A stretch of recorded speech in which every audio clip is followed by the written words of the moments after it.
On your knees, boy! Hands behind your back, now! Officer Jenkins shoves Warren Anderson, the black groom, down at the altar. Twists his arm until Warren cries out, "Should have stayed in your lane." Handcuffs bite into wrists, blood on white cuffs, boutonniere crushed under a boot. 4 white officers storm Vineyard Chapel at 4:39 p.m., 187 witnesses frozen. Lieutenant Hayes shouts charges, fraud, conspiracy, falsifying documents. Warren's elderly mother collapses. The bride screams. Then Hayes turns around. Sheriff James Bradford, county sheriff, their boss, stands 20 feet down the aisle, walking the bride toward them. That bride, his daughter, the woman marrying Warren. Every officer freezes. Arresting a black man at his wedding is one thing. Doing it while the sheriff walks his daughter to marry him, different story.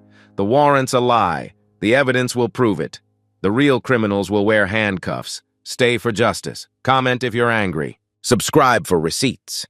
3 hours earlier, 1:30 p.m.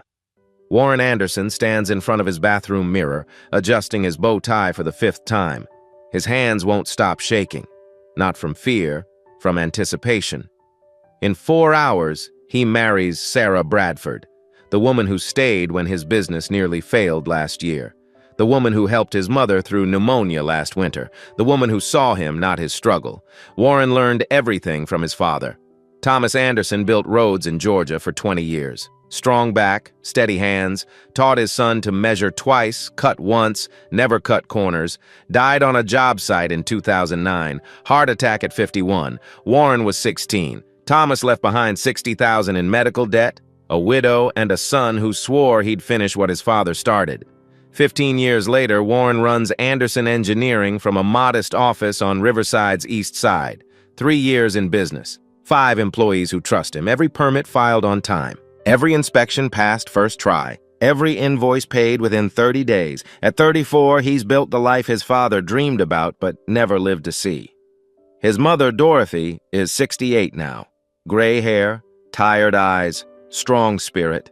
Warren paid off her medical debt in 6 years. Worked 80-hour weeks at someone else's firm before going solo. Every Sunday morning, they sit in the same church pew his father sat in. Every Wednesday evening, Warren fixes whatever broke in her house that week. Leaky faucet, stuck window, creaky door. She calls him her answered prayer. He calls it being a son. Sarah Bradford teaches 3rd grade in Greenfield, 15 miles north of Riverside. 29 years old, patient with kids who struggle with reading, firm with kids who don't try. She met Warren 2 years ago at a county meeting about the new library project. The room was full of contractors and politicians. Warren stood up and spoke for 20 minutes about wheelchair accessibility, sight lines for short children, natural lighting for kids with sensory issues. Most people scrolled through their phones. Sarah took notes on a yellow legal pad. Afterward, she approached him in the parking lot, asked one question about ADA compliance standards. He answered for 10 minutes. She asked another about universal design principles. He answered for 20. They got coffee at the diner across the street, then dinner the following weekend, then 2 years of Sunday mornings and Wednesday nights and planning a future together. What her teaching colleagues don't know, her father is Sheriff James Bradford. She never mentions it at school. Goes by Miss Bradford in the classroom, pays her own rent from her teaching salary, drives her own car, a 10-year-old Honda Civic, lives in a small apartment with plants on the windowsill and student artwork on her fridge. "I need to be known for what I do," she told Warren on their 3rd date. Not who my father is. Warren respected that then, still respects it now.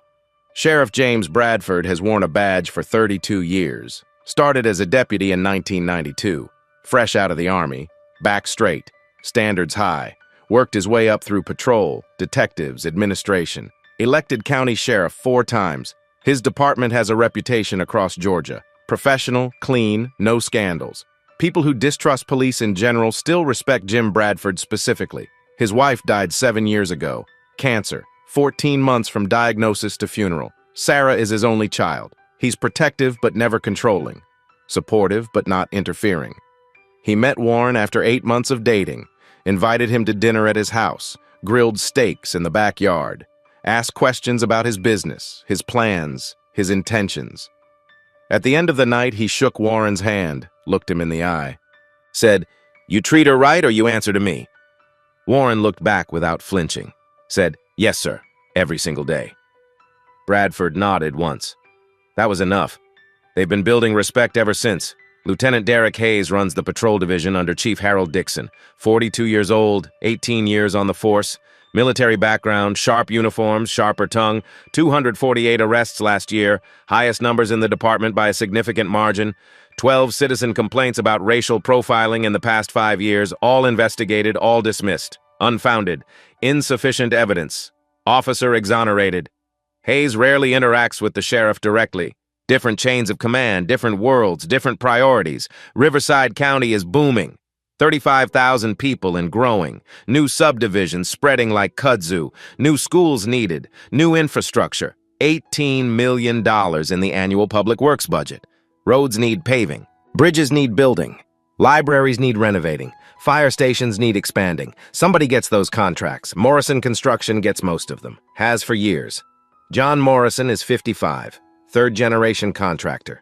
His grandfather poured the foundation for Riverside's first hospital in 1952. His father built the county courthouse in 1978. John has built everything else since. Between 2019 and 2024, Morrison Construction won 60 contracts out of 67 total county projects. 89%, $12.3 million. His company's revenue jumped from $2.1 million in 2018 to $9.4 million in 2024. That's growth. That's dominance. That's monopoly. Nobody beats Morrison. Until May 2024, the county announces competitive bidding for the Riverside County Library renovation project. Significant scope. $1.8 million, expected duration, 12 to 14 months. Warren spends 3 weeks on his proposal. Detailed specifications, itemized budget, timeline with contingencies, quality control measures, local labor commitments, minority-owned business advantages. He submits $1.76 million, 11 months, guaranteed completion date. Morrison submits $2.1 million, 14 months, same crew he always uses, June 1st. The county sends Warren an email. Subject line, contract award notification. Body, congratulations, your proposal has been selected. He won. Score, 94 out of 100. Highest score in Riverside County history according to the evaluation committee. Morrison scored 81. Warren tells his mother over Sunday dinner at her kitchen table. The same table his father ate at. The same plates they've used for 20 years. She cries into her napkin. Tears of joy, tears of relief, tears of vindication. "Baby, your daddy is looking down from heaven, smiling so big today." What Warren doesn't tell her, Lieutenant Hayes drove past his office 3 times that week, slow cruising, watching, staring. Warren noticed from his window, but dismissed it as coincidence. Had to be coincidence. Sarah mentions casually one evening that her father asked about Warren's business during their weekly call. "He wanted to know about the library project. I think Dad's really proud you won such a big contract." She doesn't know that her father is actually wondering why his patrol lieutenant keeps bringing up Anderson Engineering in morning briefings, why Hayes seems unusually interested in this particular contractor. June 15th arrives hot. 92 degrees by noon. Feels like 100 in the sun. Vineyard Chapel has air conditioning, but it struggles on days like this. The ceremony is scheduled for 4:30 p.m. 187 guests confirmed. Warren's tuxedo has been pressed twice. Sarah's dress hangs in its garment bag like a white ghost. Perfect and waiting. Sheriff Bradford puts on his charcoal gray suit at 3 p.m. Civilian clothes today. No badge pinned to his chest. No gun on his hip. No radio on his belt. This is family time, father time. The last few hours before he walks his daughter down an aisle and gives her to someone else. 4 miles away across town, Lieutenant Derek Hayes puts on his dress uniform at 3:15 p.m., checks his service weapon, polishes his badge with a soft cloth until it gleams like a mirror, slides a pair of handcuffs into his belt, checks his phone, reviews the warrant one more time, briefs 3 officers in his driveway, Jenkins, Morrison, Blake. We go in at 4:39 p.m. The ceremony will be underway. Maximum witnesses, maximum public impact. Make it clean, make it memorable, make it a lesson. 4:15 p.m. Vineyard Chapel fills with voices, laughter echoing off wooden walls, anticipation thick in the air. Warren's side, 80 guests, friends from church who've known him since he was a boy, colleagues from his early engineering days at the firm, small business owners who gave him his first contracts when he went solo. Sarah's side, 107 guests, teachers from Greenfield Elementary who love Sarah, family friends who've watched her grow up, some of her father's colleagues from the county who don't know they work for the sheriff.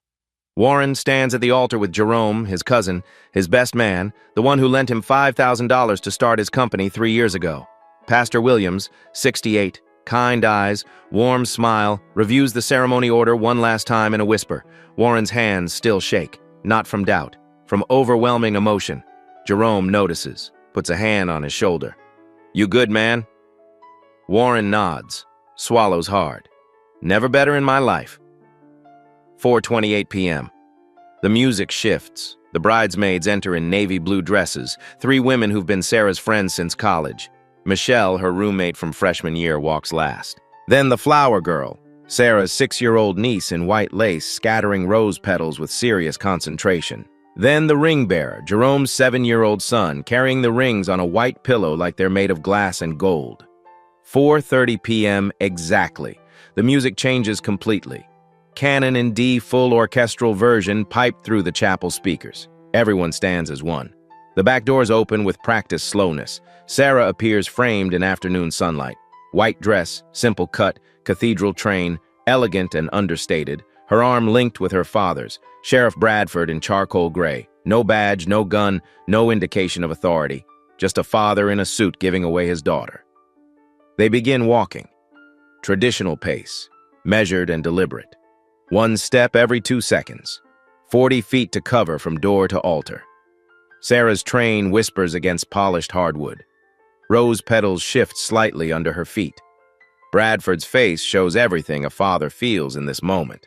Pride that makes his chest tight, loss that hollows his stomach, love that fills every empty space, the knowledge that after today she belongs to someone else, belongs to herself, belongs to the future. They're 15 feet down the aisle, almost halfway. Warren can't breathe properly. His chest feels too small for his lungs. Sarah glows under the chapel lights. 200 phones record the moment for Instagram and Facebook and family group chats. Mrs. Anderson dabs her eyes with tissue in the 3rd row. This is the moment. This is the dream. This is what her husband worked for and never saw. 4:31 p.m. Everything changes.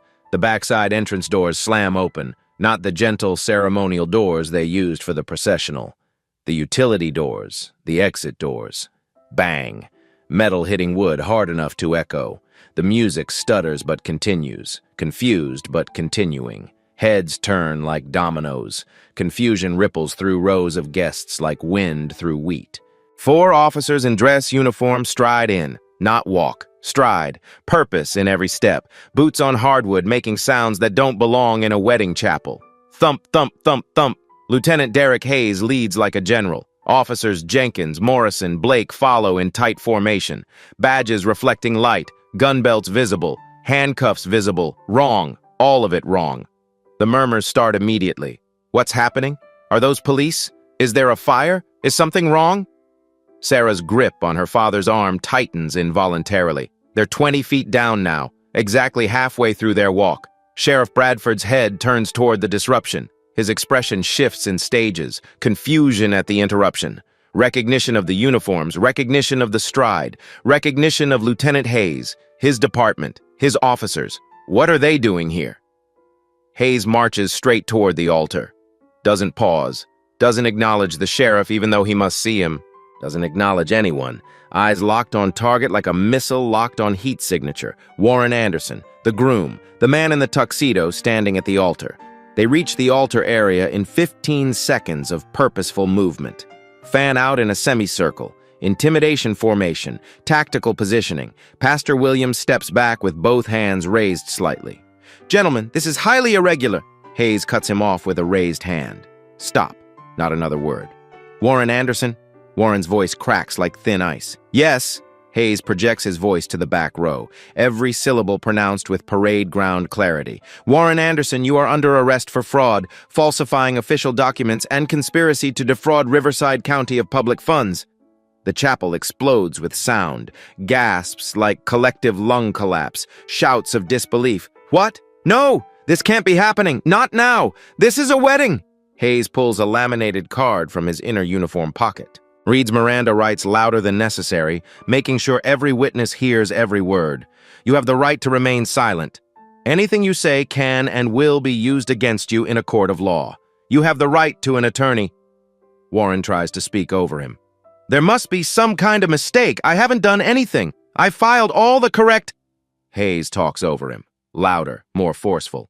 You have the right to an attorney. If you cannot afford an attorney, one will be provided for you at no cost. Do you understand these rights as I have read them to you?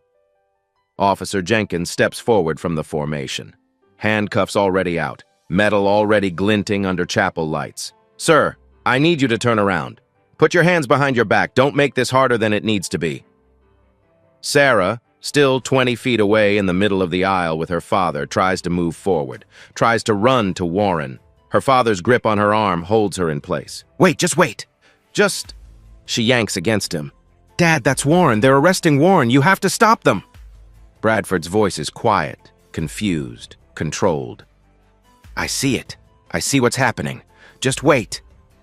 But Sarah breaks free, runs forward, wedding dress bunching and dragging, heels clicking. He didn't do anything, Dad. Stop them. You're the sheriff. Make them stop. Jenkins grabs Warren's shoulder without gentleness, spins him around roughly. Warren stumbles, catches himself on the altar rail. Jenkins grabs his wrist, pulls it behind his back, hard enough to hurt. Warren gasps audibly. The handcuff closes with a metallic click that echoes. Click. Then the second wrist. Click. Both hands bound behind his back, behind his tuxedo jacket. On your knees, boy! Jenkins doesn't wait for compliance. Shoves Warren down. Warren's knees hit hardwood with a sound that makes people wince. His boutonniere falls from his lapel, white rose hitting floor. Jenkins's boot comes down on it, crushes it. White petals scattering. Should have stayed in your lane, boy. Mrs. Anderson stands in the third row. Her hand goes to her chest. Her face goes pale. Her knees buckle. She collapses into the pew. Guests immediately rush to help. Someone call an ambulance! Ma'am, can you hear me? Does anyone know CPR? Give her space. Hayes pulls a folded document from his inner pocket, holds it up high like a trophy, like proof.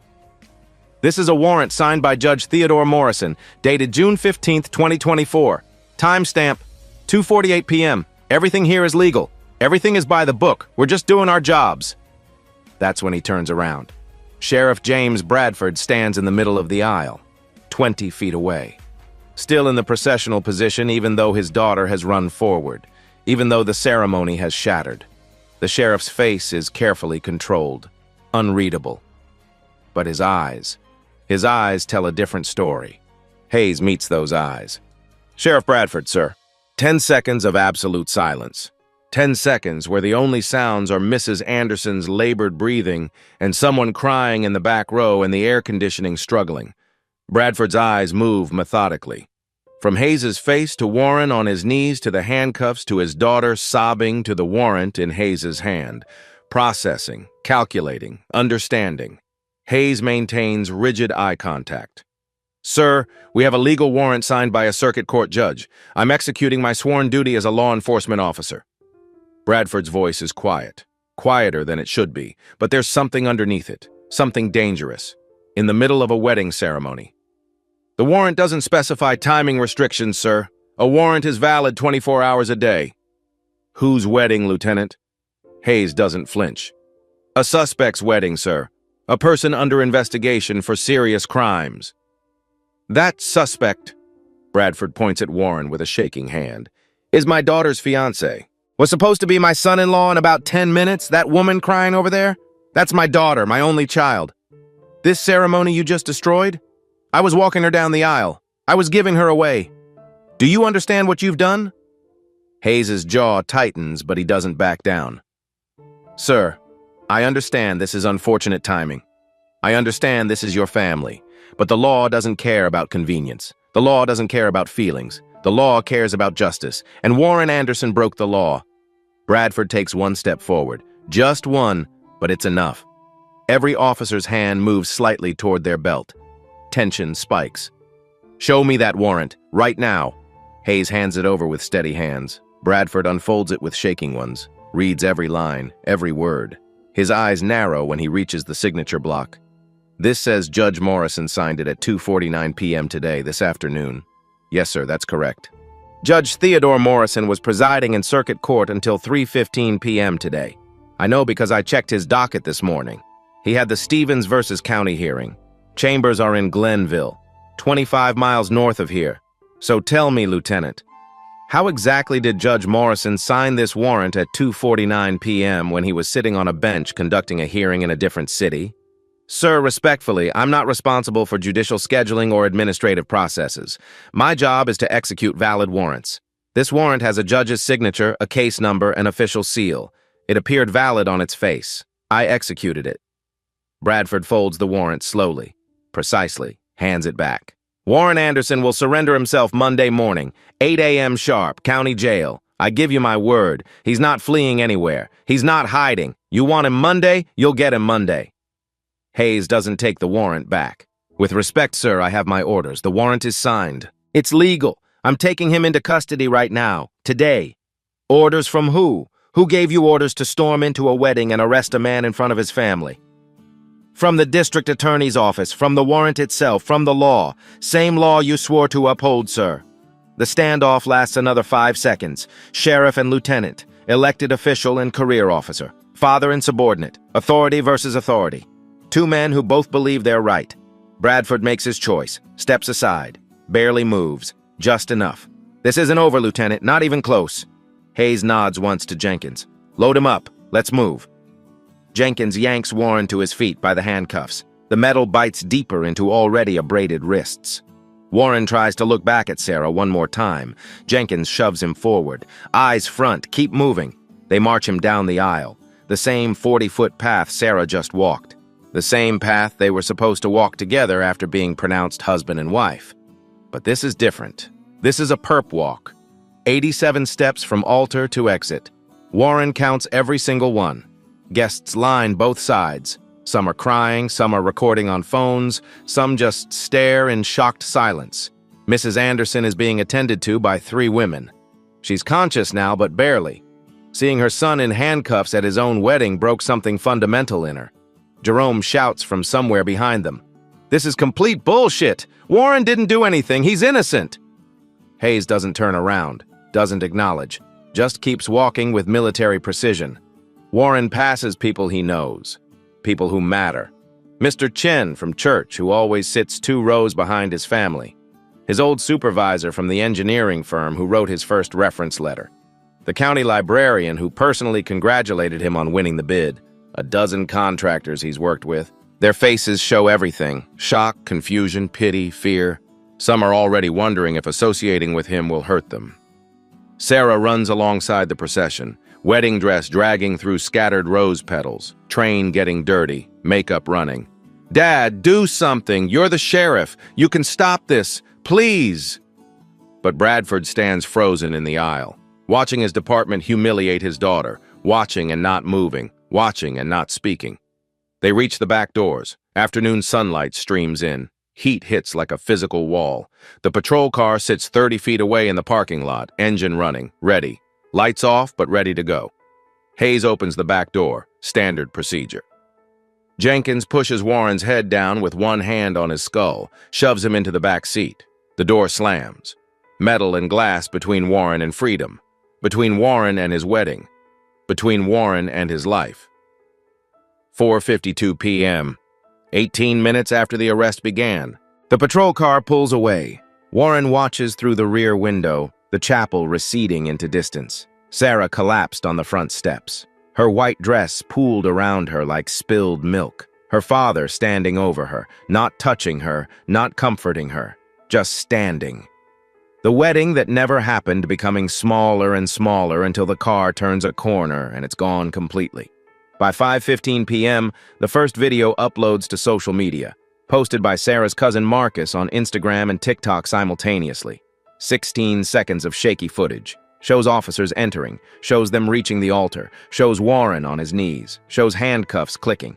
Captions simple and devastating. They arrested the groom at his own wedding. Riverside County, Georgia. #Riverside wedding #justice for Warren #system failed. By 5:45 p.m., 12 more videos have uploaded from different guests, different angles, different moments of the same nightmare. One shows the sheriff frozen in the aisle while his department acts. One captures Mrs. Anderson collapsing. One gets perfect audio of Hayes reading Miranda rights. One catches Jenkins saying, "Shoulda stayed in your lane, boy." That particular video goes viral first, the racial undertone impossible to ignore. By 6:20 p.m., #Riverside wedding is trending in Georgia. 51,000 views across all platforms. Comments flood in faster than anyone can read them. The narrative splits immediately. This is exactly what they do to successful black men. Can't stand to see us win. Can't let us have anything, not even our own weddings. There must be evidence. Police don't just arrest people for nothing. Wait for the facts before judging. That's Sheriff Bradford's daughter, his own department. Why didn't he stop it? He had the authority. Because he couldn't. That's a legal warrant. Even sheriffs have to follow the law. He did the right thing. That warrant is bullshit and everyone knows it. This whole thing stinks. The comments split roughly 50-50. Half believe Warren is innocent, targeted for being successful while black. Half assume guilt, trusting that the system wouldn't arrest someone without cause. Nobody has all the facts yet, but everyone has an opinion. Everyone has a take. Warren sits in holding cell B3 at Riverside County Jail, still in his tuxedo. Blood dried brown on his wrists where the handcuffs cut him. They took his belt, his shoes, his bow tie, his watch, left him with the shirt and pants. The cell is 8 by 10 feet, concrete walls painted institutional beige, metal bench bolted to the wall, toilet in the corner with no seat and no privacy, no dignity, no comfort. 6:30 p.m., a corrections officer brings him a phone. Corded, old. One call, 5 minutes maximum. Warren calls Sarah. She answers before the first ring finishes. "Warren, oh my God, baby, are you okay? Are you hurt?" His voice cracks like a 12-year-old's. "I don't understand any of this. I filed everything correctly. Every single document, every permit, every form. I have copies of everything. I can prove—" "I know. I know you did. Baby, my dad is making phone calls right now. He's trying to figure out what happened, how they got a warrant. Sarah, I didn't do anything wrong. I swear to you. I know I believe you. Everyone who knows you believes you. We were supposed to be married right now, right this second. We should be at the reception. We should be dancing. This should be the best day of our lives." Silence on the line. Then Sarah sobs. Full breakdown. Gasping tears. Warren closes his eyes, presses the phone against his ear, wishes he could hold her, wishes this was a nightmare, wishes he could wake up. "I'm going to fix this," he says, trying to sound certain, trying to sound strong. "I promise you I'm going to fix this." "You don't promise that. Don't promise things you can't control. Just stay safe in there. Keep your head down. Don't talk to anyone. I'll be there as soon as they let me see you." The guard taps his watch. Time's up. Warren hangs up, returns to the cell, sits on the metal bench, stares at the beige wall, tries to process, tries to understand, fails at both. Outside the jail, the media arrives like wolves to blood. 3 news vans by 7 p.m. Reporters setting up on the courthouse steps across the street. Lights, cameras, microphones. The story is too good to pass up, too perfect. Sheriff's daughter's wedding interrupted by arrest. Black groom, white officers. Video evidence everywhere. Corruption allegations. Racial profiling questions. Dramatic footage. Human interest. Legal questions. It has everything a news director dreams about.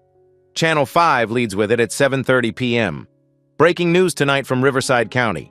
A wedding turned into an arrest scene this afternoon when local civil engineer Warren Anderson was taken into custody on fraud charges.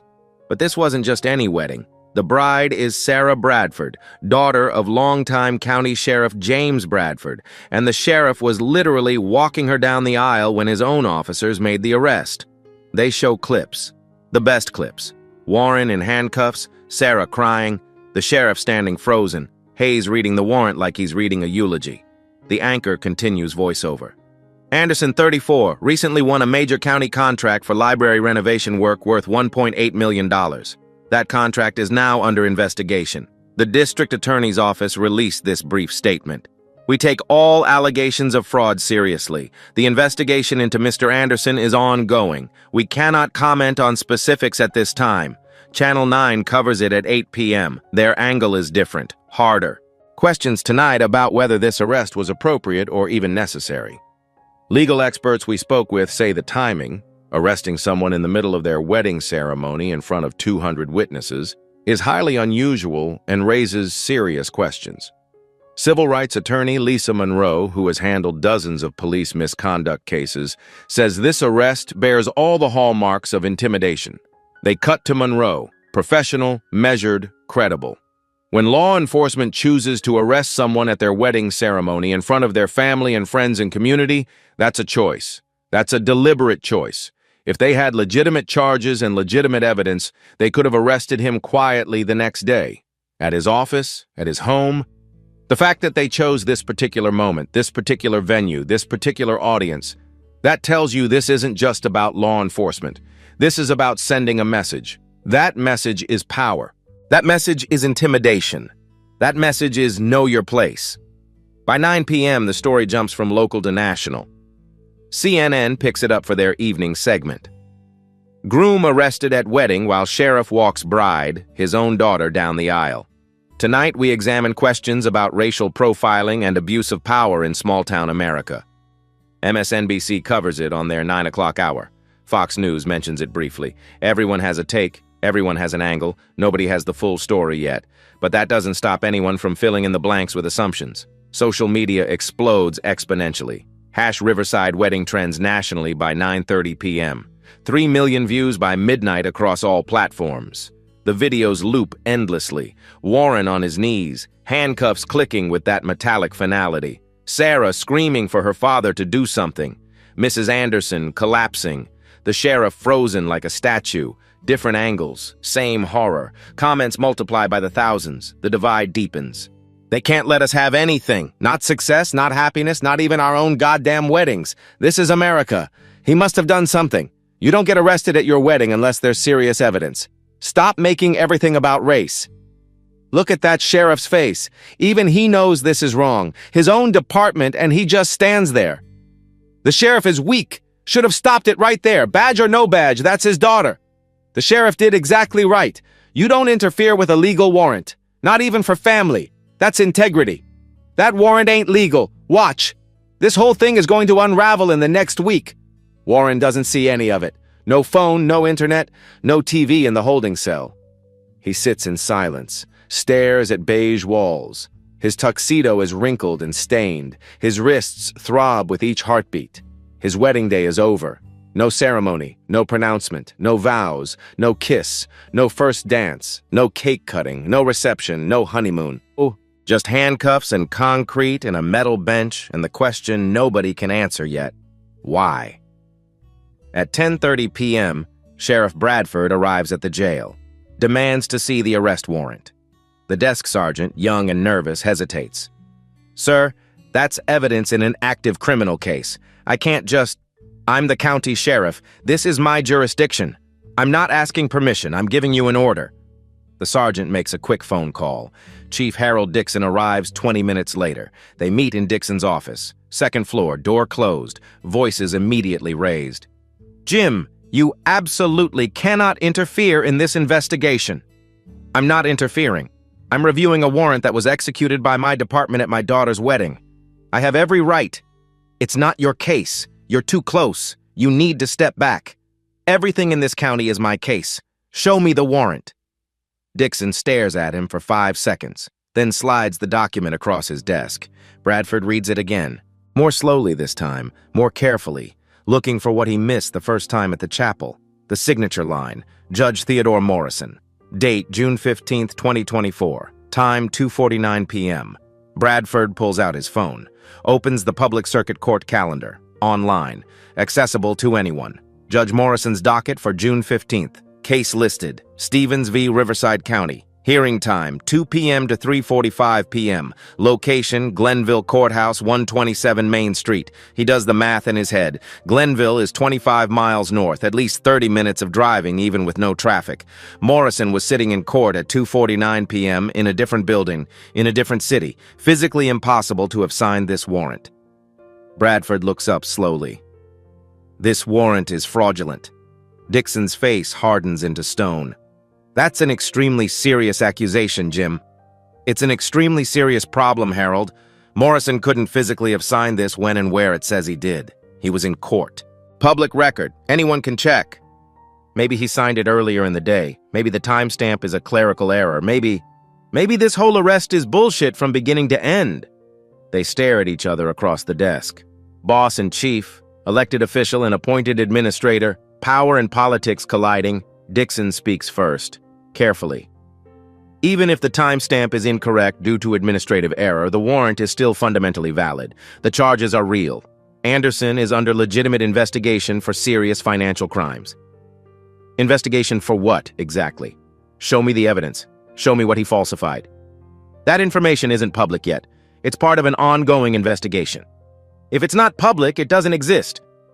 Dixon stands up. Go home, Jim. You're too emotionally close to this situation. It's your daughter's fiancé. You can't possibly be objective. Bradford stands too, matches him. I'm the most objective person in this entire building right now because I know Warren Anderson. I've watched that man for 2 years. I've seen how he works, how he treats people, how he runs his business. That man doesn't cut corners, doesn't lie, doesn't cheat, doesn't take shortcuts. If you have real evidence of wrongdoing, show it to me. If you don't, let him go. I can't do that. The DA wants him held until arraignment Monday morning. When's arraignment? 9 a.m. Monday. So Warren sits in a cell all weekend for a crime he didn't commit based on a warrant that's impossible?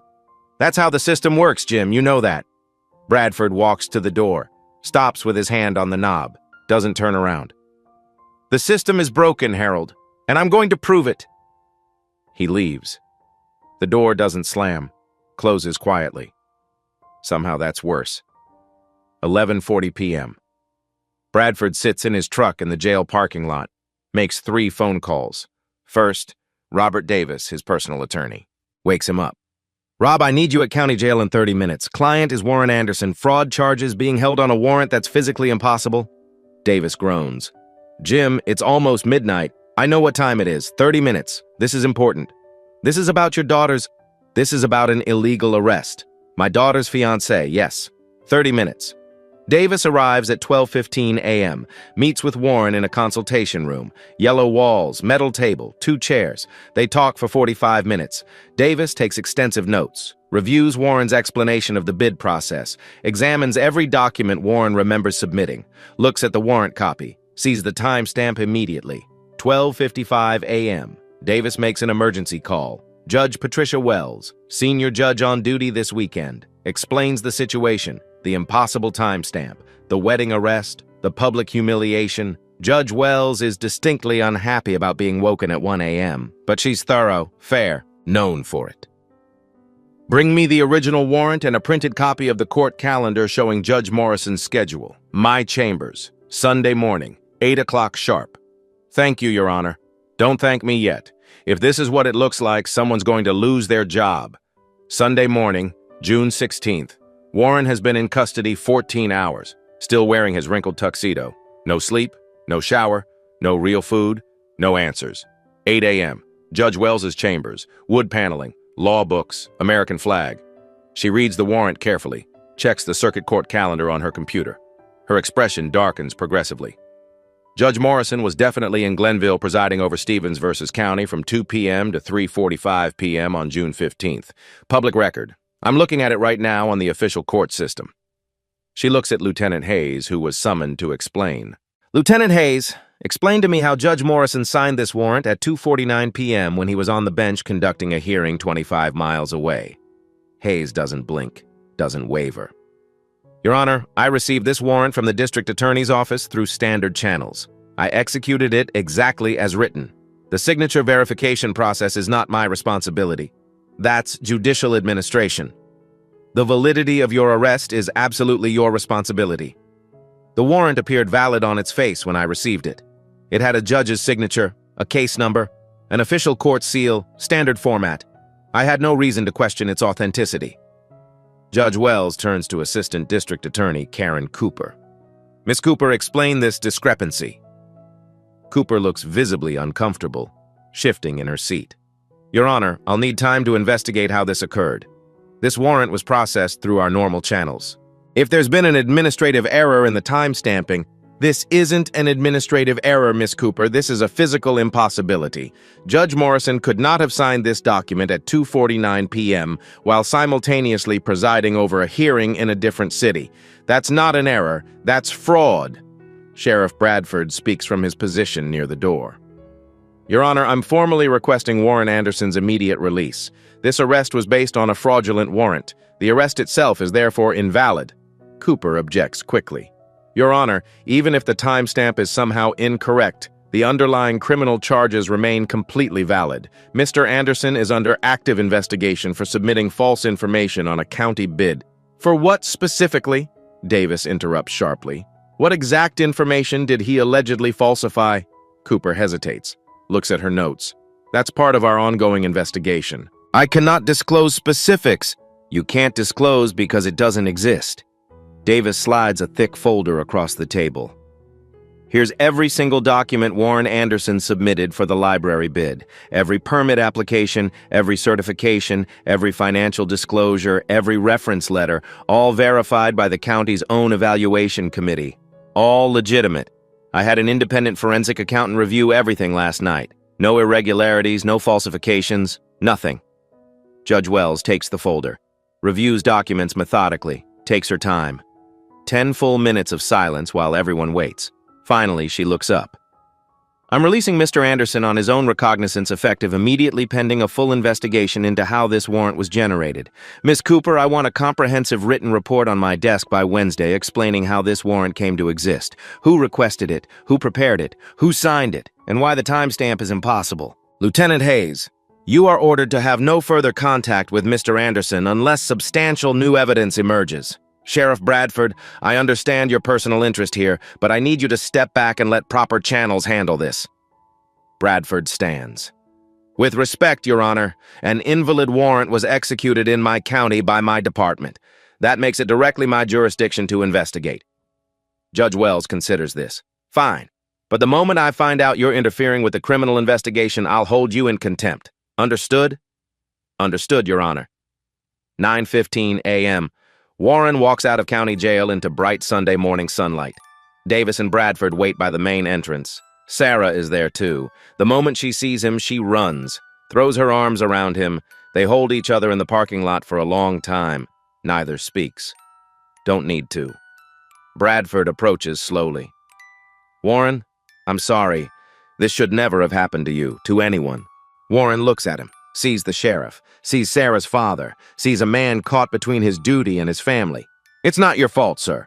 It happened in my department under my watch. That makes it my fault. I'm going to fix it. Sarah finally speaks, voice raw from crying. What happens now, Dad? Bradford's voice is quiet but certain. Now we find out who's behind this, and we make damn sure they pay for it. Monday, June 17th. Rachel Torres sits at her desk at the Riverside Chronicle. 15 years investigative journalism, 2 major corruption exposés, 1 state journalism award. She watches the wedding arrest video again. Something's wrong here. She files public records requests, gets county contracts data by Tuesday. Spreadsheet shows 67 contracts awarded since 2019. Morrison Construction won 60 of them, 89%, $12.3 million. Before 2019, Morrison won 40% normal competition. After 2019, 90%. What changed? Personnel records? Public information? Lieutenant Derek Hayes promoted to Patrol Division Supervisor March 2019. Exact same time Morrison's winning percentage jumped. She meets Warren Wednesday morning, shows him what she found. I cross-referenced Hayes' arrests with contract awards. Every time Hayes arrested a minority contractor, Morrison won that contract. Warren stares at the data. This is a pattern. This is a system. Look, Marcus Williams, electrical contractor, arrested June 2021. Morrison won fire station contract. Isaiah Johnson, plumber, arrested August 2020. Morrison won school renovation. Terrence Davis, concrete, arrested November 2022. Morrison 1, bridge repair. 6 contractors total, same pattern. Wednesday afternoon, Rachel files FOIA for county emails. Keywords: Morrison, Hayes, bid, contract. County fights it initially. Her attorney threatens lawsuit. County caves Thursday. 8,000 emails delivered. She finds it Friday morning. Email from Hayes to John Morrison. Date June 10, 2024. Subject: target identified. Body: Anderson Engineering scored 94/100ths, too high. Need to expedite usual process. Second email, June 12th. Warrant request filed. Judge Morrison handling. Friday ceremony for maximum impact. Third email, June 14th. Everything set. 4:39 p.m. tomorrow. Make sure your crew available for library projects start July 1st. Rachel's hands shake reading them. This was planned, coordinated, premeditated conspiracy. Saturday, she contacts civil rights attorney Lisa Monroe, shows the emails. Monroe's face hardens. This is criminal conspiracy. We need Hayes's financial records. Can we get them? File federal civil rights lawsuit, then subpoena bank records in discovery. Monday, Monroe files. Warren Anderson v. Derek Hayes, Morrison Construction, Riverside County. The emails become public record. Story explodes again. Discovery produces Hayes's bank records Thursday. 8 deposits. Offshore account. $43,250 each time. Total $346,000. Every deposit within 2 weeks of Morrison winning major county contract. Rachel publishes Friday. Lieutenant took $346K in bribes to target black contractors. 300,000 views in 6 hours. Sheriff Bradford reads the article. Sees the evidence. His department. His responsibility. He calls FBI Atlanta field office. I'm reporting corruption involving my officers and a circuit judge. We need federal investigators. The agent's tone changes. We'll have a team there Monday morning. Monday, July 1st. Warren finds his contractor license suspended, letter taped to his office door. All contracts terminated. By 10 a.m., both major clients cancel. School district, $290,000. Hospital, $680,000. 60% of annual revenue gone. By noon, his 3 employees quit. We have families. Can't risk it. By 2 p.m., Warren sits in an empty office. 3 years destroyed in hours. Tuesday, Chief Dixon holds press conference. Internal Affairs found no evidence of misconduct. Lieutenant Hayes remains on active duty. Wednesday, Warren gets a threatening call. Unknown number. Drop the lawsuit. Walk away. You don't know how deep this goes. Warren tells Bradford. Bradford orders patrol cars on Warren Street in Sarah's apartment. Thursday, Sarah's school board reassigns her.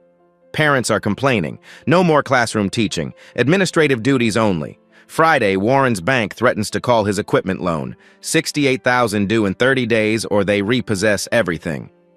That night, Sarah comes over. She's been crying. This was supposed to be the best month. Instead, we're losing everything. Outside, the patrol car idles. Inside, their dreams crumble. Saturday, July 6th, 2:30 a.m. Warren sits on the pier where he proposed, thinking about leaving, about giving up. Sarah finds him there. They sit in silence. I called Marcus Williams, Warren says. The contractor Hayes arrested in 2021. He said run, said fighting broke him, cost everything. He drives trucks in Alabama now. Do you want to run? Warren thinks about his father, about the day Thomas Anderson was fired, about how he came home defeated. My dad gave up, worked himself to death, died at 51. I swore I'd never let them beat me. This isn't about your father. It's about every black man who tried to build something and watched it get taken, whether we fight or run. Sarah takes his hand. You matter to me. Is that enough? Sunday morning. Sheriff Bradford sits with old case files. Every complaint against Hayes since 2017, 12 total, all dismissed, same investigator, same supervisor, system protecting itself. He calls Marcus Williams. I'm sorry, I should have done more. Williams responds, if you really want to fix it, burn it down, everyone who knew, including you. The line goes dead.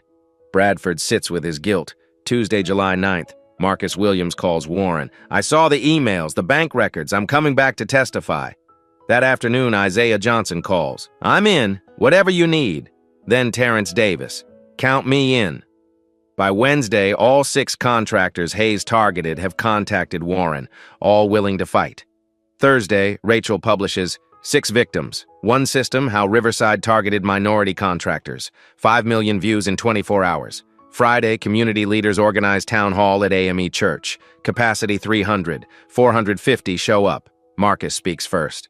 I ran because I thought I had no choice. Warren showed me we do. I'm done hiding. Warren speaks last. They did this to send a message. Know your place. Don't compete. I'm not staying in my lane. I'm staying in this fight. The crowd erupts. We're with you. By Sunday, petition has 2,300 signatures. Delivered Monday to County Commission, FBI, Department of Justice. Tuesday, Officer Jenny Blake walks into Lisa Monroe's office. Asks for immunity. FBI agents come immediately. Blake testifies, I knew Hayes was dirty. I photographed his bank statements. She slides folder across table. 8 deposits, highlighted. This changes everything, the agent says. Wednesday, July 17th. FBI raids 8 locations, 6:15 a.m., Hayes' home, Morrison's office, Judge Morrison's chambers, computers seized, files taken. Thursday, Blake's audio recording leaks, 18 minutes. Hayes and Morrison in Morrison's truck, March 2024. Hayes, this Anderson guy scored 94. Too clean. Morrison, then make something up. That's what Teddy's for. Hayes laughs. Your brother is useful. Morrison, family business, Teddy signs papers, you arrest. I get contracts, we split money. The connection was always there. Judge Theodore Morrison and contractor John Morrison. Brothers. Friday, FBI arrests 12 people. Hayes. 12 counts including bribery and civil rights violations. John Morrison, 9 counts. Judge Morrison, 15 counts including corruption and abuse of power. Rachel publishes the audio transcript, 6 million views in 8 hours. Comments explode. They were bragging about destroying lives. And they said Bradford wouldn't do anything. They were wrong. Monday, August 2nd. County Commission emergency hearing, 300 seats, 500 people show up. Warren speaks first. I was arrested at my wedding because I won a bid fairly, but this isn't about me. It's about 6 black contractors targeted for daring to succeed. Marcus, Isaiah, Terrence speak. Each tells their story. Lisa Monroe. We're seeking more than damages. We're seeking reform. Body cameras mandatory. Independent IA oversight. Contract transparency. Sheriff Bradford speaks last. I failed. I should have seen this. I'm recommending complete independent audit of every contract since 2019. Every Hayes arrest. Every Morrison warrant. Burn it down. Rebuild it right. The commissioners vote. Motion for federal investigation. Yes. Police reform, yes. Contract review, yes. 6 votes, yes. 1 abstention. The crowd erupts. Justice delayed but not denied. Outside, Warren tells reporters, we're going to get married now, quietly, just us, the way it should have been. 3 months later, Hayes sentenced, 12 years federal prison. John Morrison, 10 years. Judge Morrison, 15 years. Warren and Sarah married at courthouse. Small ceremony, just family, just vows. Anderson Engineering slowly rebuilds. 3 new clients. Honest work. Restored reputation. The 6 contractors form the Anderson Initiative. Support network for minority-owned businesses. Legal fund. Mentorship. Sheriff Bradford announces retirement. 33 years enough. Time with family. Time to heal. The system changed. Not perfectly, but changed. Body cameras mandatory. IA independent. Bidding transparent. 1 wedding destroyed. 12 careers ended. 1 system exposed. They see the man now. Share this story. Comment your thoughts. Subscribe. Justice stories must be told. The fight continues.